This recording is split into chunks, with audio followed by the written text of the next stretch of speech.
Ang kwento ng pagtubos, Kabanata 12, Jacob at Esau. Ang kabanatang ito ay batay sa Genesis Kapitulo 25 versikulo 19 hanggang 34 at Genesis Kapitulo 27 versikulo 1 hanggang 32. Alam ng Diyos ang wakas mula sa simula. Alam niya, bago ang kapanganakan nina Jacob at Esau, kung anong mga karakter ang kanilang parehong bubuo. Alam niya na si Esau ay walang puso na sumunod sa kanya.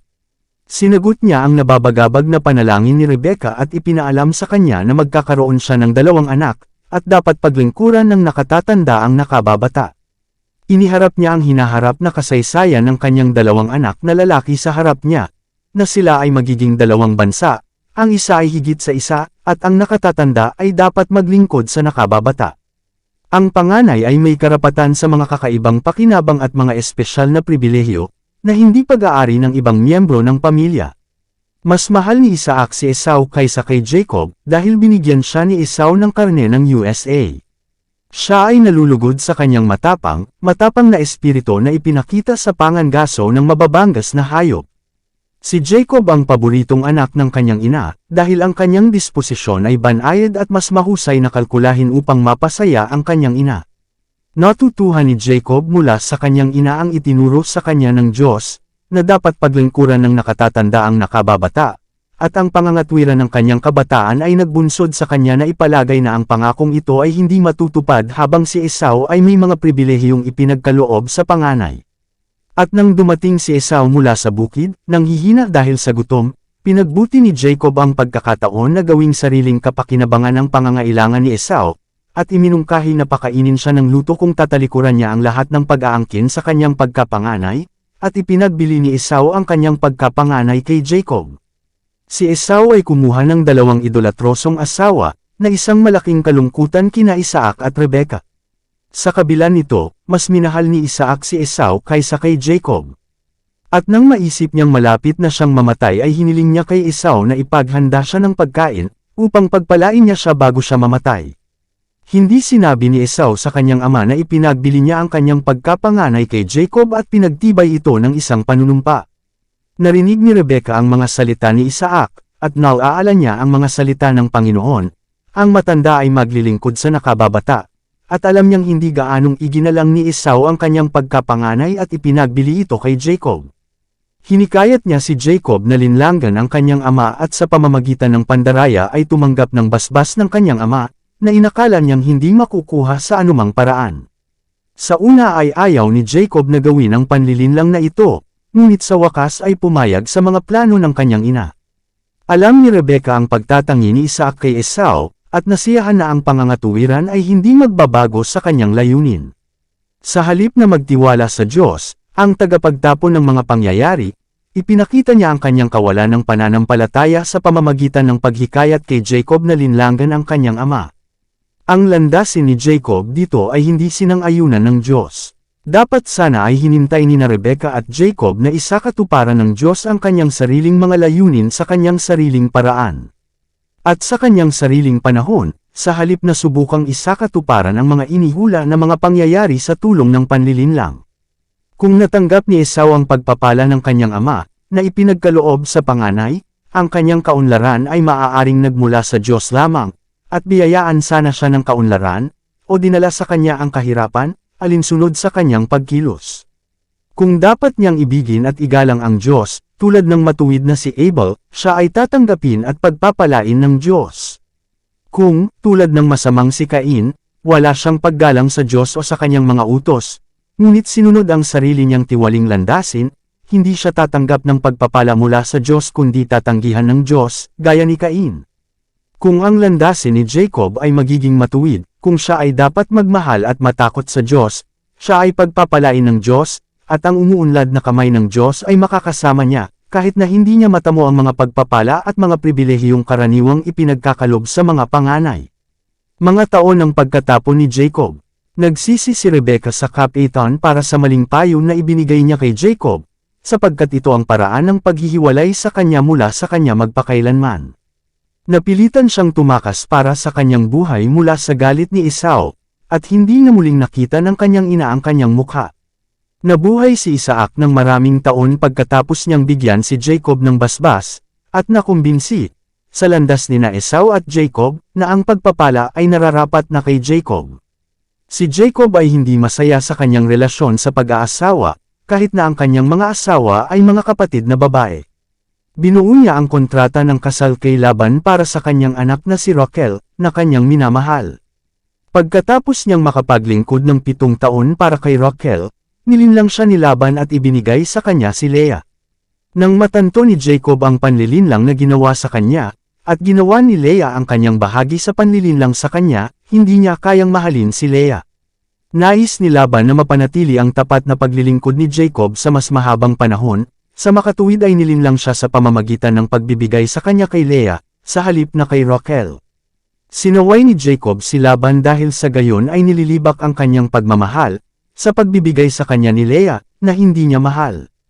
Nakiusap si Laban kay Jacob na huwag ihiwalay si Leah, dahil ito ay itinuturing na isang malaking kahihiyan, hindi lamang sa asawa, kundi sa buong pamilya. Si Jacob ay inilagay sa isang pinakamahirap na posisyon, ngunit nagpasya siyang panatilihin pa rin si Leah, at pakasalan din ang kanyang kapatid na babae. Minahal si Leah sa mas mababang antas kaysa kay Rachel. Si Laban ay makasarili sa kanyang pakikitungo kay Jacob. Inisip niya lamang na pakanabangan ang kanyang sarili sa pamamagitan ng matapat na paggawa ni Jacob. Matagal na sana niyang iiwan ang marteng si Laban, ngunit natakot siyang makaharap si Esau. Narinig niya ang reklamo ng mga anak ni Laban, na nagsasabi, inalis ni Jacob ang lahat ng pag-aari ng ating ama, at yaong sa ating ama ay nakuha niya ang lahat ng kaluwalhatiang ito. At minasdan ni Jacob ang mukha ni Laban, at narito, hindi na sa kanya gaya ng dati. Nalungkot si Jacob, hindi niya alam kung saan lilingan. Dinala niya ang kanyang kaso sa Diyos at namagitan para sa direksyon mula sa kanya. Maawang sinagot ng Panginoon ang kanyang namimugati na panalangin. At sinabi ng Panginoon kay Jacob, bumalik ka sa lupain ng iyong mga magulang, at sa iyong mga kamag-anak, at ako ay makakasama mo.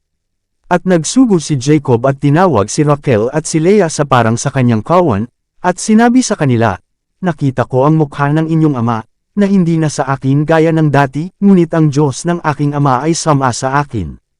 At nalalaman ninyo na buong kapangyarihan ko ay pinaglingkuran ko ang inyong ama. At dinaya ako ng inyong ama, at binago ang aking kabayaran ng makasampung ulit, ngunit pinahintulutan siya ng Diyos na huwag akong saktan. Isinalaysay ni Jacob sa kanila ang panaginip na ibinigay sa kanya ng Diyos, na iwan si Laban at pumunta sa kanyang mga kamag-anak. Ipinahayag ni Rachel at Leah ang kanilang kawalang kasiyahan sa mga paglilitis ng kanilang ama. Habang isinasalaysay ni Jacob ang kanyang mga pagkakamali sa kanila at nagmumungkahi na iwan si Laban, sinabi ni Rachel at Leah kay Jacob, mayroon pa bang bahagi o mana para sa atin sa bahay ng ating ama? Hindi ba tayo ibinibilang sa kanya ng mga estranghero, sapagkat ipinagbili niya tayo, at lubos na nilamon din ang ating salapi? Sapagkat lahat ng kayamanan na inalis ng Diyos sa ating ama, ay atin, at sa ating mga anak. Ngayon nga, kung ano ang sinabi sa iyo ng Diyos, gawin mo. Ang pagbabalik sa Canaan. Nang wala si Laban, kinuha ni Jacob ang kanyang pamilya at lahat ng pag-aari niya, at iniwan si Laban. Pagkatapos niyang ituloy ang kanyang paglalakbay ng 3 araw, nalaman ni Laban na iniwan niya siya, at siya ay labis na nagalit. At hinabol niya siya, determinadong ibalik siya sa pamamagitan ng puwersa. Ngunit naawa ang Panginoon kay Jacob, at nang malapit na siyang maabyutin ni Laban, binigyan siya ng panaginip na huwag magsalita ng mabuti o masama kay Jacob. Ibig sabihin, hindi niya siya dapat pilitin na bumalik, o hikayatin siya sa pamamagitan ng pambabala ng mga panghihikayat. Nang makilala ni Laban si Jacob ay tinanong niya kung bakit hindi niya sinasadyang nagnakaw at dinala ang kanyang mga anak na babae bilang mga bihag na banihag ng espada.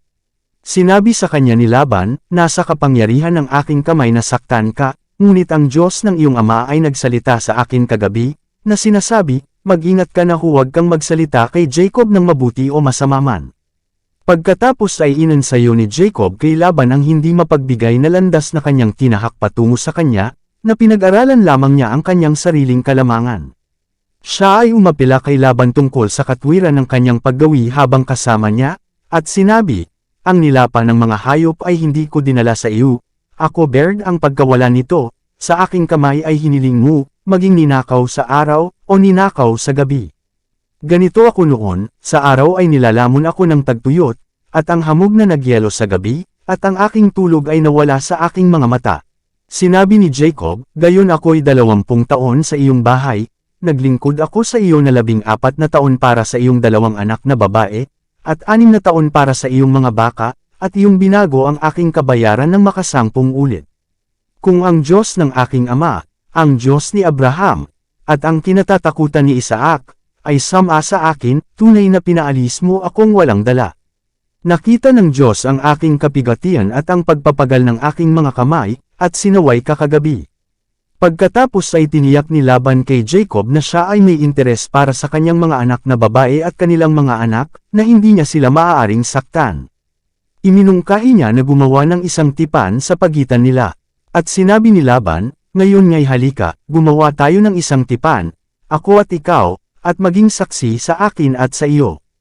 At kumuha si Jacob ng isang bato, at itinayo na pinakaalaala. At sinabi ni Jacob sa kanyang mga kapatid, magpulot kayo ng mga bato, at sila'y kumuha ng mga bato, at gumawa ng isang bantan, at sila'y kumain doon sa ibabaw ng bantan. At sinabi ni Laban, ang Panginoon ay magbabantay sa akin at sa iyo, kapag tayo ay wala sa isa't isa. Kung iyong pahirapan ang aking mga anak na babae, o kung ikaw ay kukuha ng ibang asawa bukod sa aking mga anak na babae, walang tao ang kasama natin, tingnan mo, saksi ang Diyos sa akin at sa iyo. Gumawa si Jacob ng isang time na tipan sa harap ng Panginoon na hindi siya kukuha ng ibang asawa. At sinabi ni Laban kay Jacob, tingnan mo ang bante na ito, at tingnan mo ang halijing ito, na aking inihagi sa pagitan ko at mo, ang banten na ito ay saksi, at ang halijing ito ay saksi, na hindi ako daraan sa banten na ito sa iyo, at hindi ka dadaan sa banten na ito at ang halijing ito sa akin, para sa kapahamakan. Ang Diyos ni Abraham, at ang Diyos ni Nahor, ang Diyos ng kanilang ama, ay humatol sa atin. At si Jacob ay sumumpa sa pamamagitan ng takot sa kanyang amang si Isaac. Habang naglalakad si Jacob, sinalubong siya ng mga anghel ng Diyos. At nang makita niya sila, sinabi niya, ito ang hukbo ng Diyos. Nakita niya sa panaginip ang mga anghel ng Diyos, na nagkakampo sa palibot niya. Nagpadala si Jacob ng isang mapagpakumbaba at nakakapagpapayong mensahe sa kanyang kapatid na si Esau. At ang mga sugo ay nagsibalik kay Jacob, na nagsasabi, kami ay naparoon sa iyong kapatid na si Esau, at siya rin naman ay sumasalubong sa iyo, at 400 lalaki na kasama niya. Nang magkagayoy natakot at nabagabag na mainam si Jacob, at kanyang hinati ang mga taong kasama niya, at ang mga kawan, at mga bakahan, at ang mga kamelyo, sa 2 pangkat, at sinabi, kung dumating si Esau sa isang pulutong, at saktan niya, ay tatakas na ang ibang pulutong na natitira. At sinabi ni Jacob, O Diyos ng aking amang si Abraham, at Diyos ng aking amang si Isaac, ang Panginoon na nagsabi sa akin, bumalik ka sa iyong lupain, at sa iyong mga kamag-anak, at gagawin kitang mabuti, hindi ako karapat-dapat sa pinakamaliit sa lahat ng mga kawan, at sa lahat ng katotohanan, na iyong ipinakita sa iyong lingkod. Sapagkat sa pamamagitan ng aking tungkod ay tumawid ako sa Jordan na ito, at ngayon naging 2 banda na ako.